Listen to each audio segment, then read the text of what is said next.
I spent a lot of time Googling, searching for an area that had high bear numbers, and came to the conclusion that Saskatchewan was the place to go, and literally just did a Google search, and 3 outfitters showed up, and Greg was the first one to call me back, so here I am. Don't black bear hunt back in Washington. Seasons don't correlate with other hunting or fishing that I like to do, and opportunities that they give you aren't really anything close to what you would get up here. I do a lot of deer hunting, a little bit of elk hunting, have done some antelope hunting, and this is my second trip bear hunting.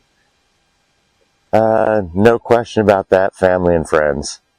Grew up with my dad and my grandfather hunting on the coast of Oregon and Washington, and then ended up moving on with friends when I got older, and just kept going from there. Absolutely. Salmon, steelhead, that's our primary for rivers and stuff, but we fish offshore for all sorts of like lingcod, halibut, and stuff like that. Steelhead, there's the Columbia River, of course, the biggest one.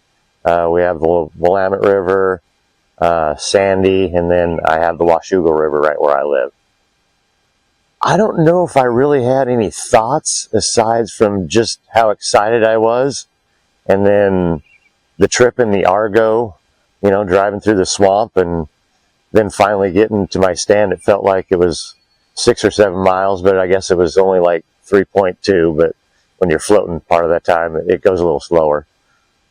Well, since this was only my second bear hunt, first one, didn't really see that many bears. I was in Montana. Listening to the guys here that had been here before, they were kind of talking about what is a good bear and what you should look for as far as height and different characteristics on the bears. And from there, I pretty much knew I had a pretty good idea of what to look for. I shot the first one I saw. Yeah, and then some. I shot a crossbow. First time using one, and I think there's a lot of guns I'll be putting down now after using that. As a hunter, if your heart's not pumping, then you're doing something wrong. So I would say everything up to the point of where the bear came in and I knew that it met the criteria, it literally laid down and, away from me, never looked at me. And then it finally, after about 20 minutes, it stood up and gave me the opportunity.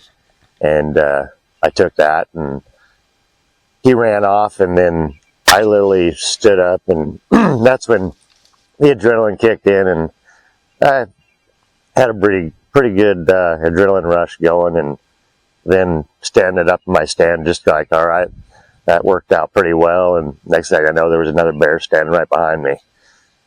So I decided that, okay, this isn't over. I thought after I shot my bear, it's like, I'm not going to see anything now. And then I ended up seeing 4 more bears after that. It went 15 yards. I couldn't see it from where my stand was at. So once I got out of the tree, I literally could see the bear from where I was at. And the guy that took me out there, Greg, great guy, he was like, well, which way did it run? And I looked over and I was like, right there. So it went 15 yards. Very clean, I guess. I was off by 7 pounds.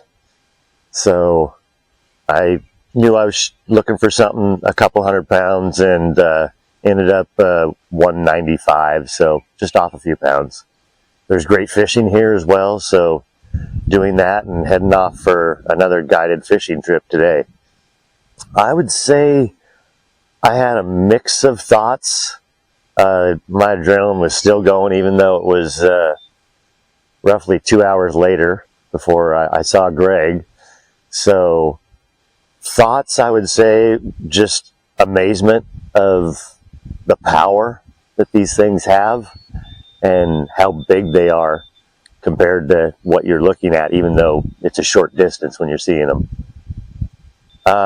Absolutely amazing, top notch, with nothing but respect and friendliness, just like family.